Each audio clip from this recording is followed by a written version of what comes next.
어제 오늘은 특히요, 한 장관 후보자의 이 직장 내 갑질 의혹, 이게 피해자의 생생한 증언을 통해 터져나와서 주목이 됩니다.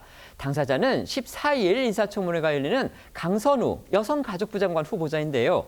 강 후보자는요, 이재명 대통령이 사회적 약자를 위한 정책 전문가다 이렇게 치켜 세우면서 발탁을 했던 인물이기 때문에 직장 내 갑질 의혹이 더욱 충격적으로 받아들여지고 있습니다. 어떤 내용인지 지금부터 알아보겠습니다. 네, SBS 보도 내용입니다. 지난 21대 국회 당시 강선우 의원의 보좌진이 증언한 내용인데요. 이 보좌진 A씨는 강 후보자가 수시로 본인의 집에서 나온 쓰레기 상자를 버리라고 지시했다라고 육성으로 증언을 했습니다. A씨는 SBS 인터뷰에서 상자를 보면 치킨 먹다 남은 것, 만두 시켜 먹고 남은 것 등 이 일반 쓰레기들이 다 섞여 있었다라고 했는데요. A씨는 이 강 후보자 집에서 챙겨 나온 쓰레기를 국회나 지역구 사무실 등에 직접 분리해서 버렸다 이렇게 전하기도 했습니다.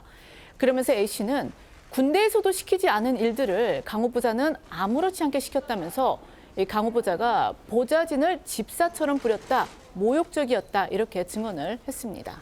이어서 SBS는 또 이 강 후보자가 자택 변기에 문제가 생기자 의원실 보좌진 이번에는 B씨입니다. B씨에게 직접 살펴보라고 지시하기도 했다고 보도했습니다. B씨가 강 후보자 자택에 가보니 이 변기에 설치된 비데에 노즐이 고장나면서 이 물줄기가 계속 새어나오는 상태여서 이 수리업체를 불러 수리한 뒤 강 후보자에게 보고했다는 건데요. 이에 대해 강 후보자는 이 가사도우미가 있어서 이 쓰레기 정리 등 집안일을 이 보좌진에게 시킬 필요가 없다면서 이 변기 수리와 관련해서는 이 집이 물바다가 돼 과거에 한 보좌진에게 말한 적은 있지만 이 변기 수리를 부탁한 적은 없다 이렇게 또 해명했습니다. 강 후보자는 이렇게 갑질 의혹을 부인했지만요. 일부 언론 보도를 보면요. 강 후보자의 이 의원실 인력 운영이 평범하지는 않았다 이렇게 또 추측할 수도 있습니다. 국회의원 아시다시피 이제 4급 보좌관진부터 9급 비서관까지 모두 8명의 보좌진을 공식적으로 둘 수 있습니다. 강 후보자가 2020년에 국회의원에 당선된 이후에 올해까지 보좌진을 46차례나 교체했다. 이렇게 여러 언론이 보도했습니다. 네, 국민의힘 한지아 의원실이 국회 사무처에서 받은 강 후보자의 최근 5년간 보좌진 채용 내역 자료를 언론들이 기사로 다룬 건데요. 사무처 자료에 따르면 강 후보자 의원실은 최근 5년 동안 51명을 임용했고 같은 기간 46명이 면직됐습니다. 예를 들어서 강 후보자는 2020년 국회의원에 당선된 뒤 보좌진을 11명을 채용했지만 같은 해 4급 보좌진 2명과 5급 선임비서관 1명을 면직했습니다. 또 2021년엔 4급 보좌진이 교체가 됐고 2022년엔 보좌진 2명이 모두 바뀝니다. 다만 국회 사무처는 해당 자료와 관련해 보좌진들의 직급이 변동되는 내역이 포함되어 있기 때문에 승진 등의 사유로 동일인이 중복으로 포함됐을 가능성도 있다고 설명했습니다. 중복 계산된 사람이 얼마나 되는지는 모르겠지만요. 어쨌든 한 명의 의원실에서 5년간 46명의 인력 이동 또는 교체가 있었다? 이건 보기 드문 일이라는 게 정치권 관계자들의 평가입니다.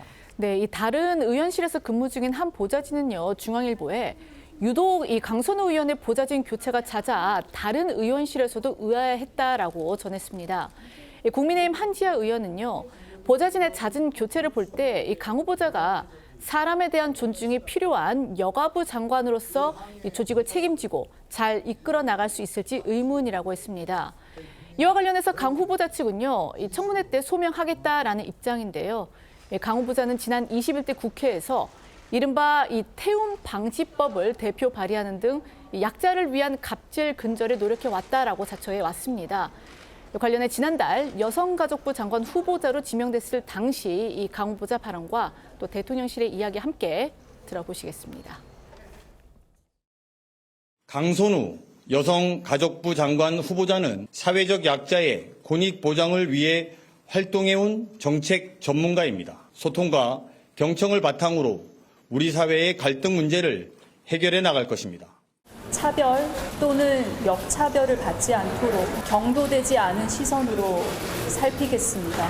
우리 사회의 편견과 갈등이 대한민국의 성장 추동력을 발목 잡지 않도록 그것들을 조정하고 때로는 결단을 하겠습니다. 책임은 오롯이 제가 지겠습니다. 더 아픈 곳, 더 낮은 곳으로 저의 몸과 마음이 흐르도록 하겠습니다. 국민께서 들려주시는 이야기를 더 낮은 무릎으로 그리고 몸을 더 기울여서 듣겠습니다.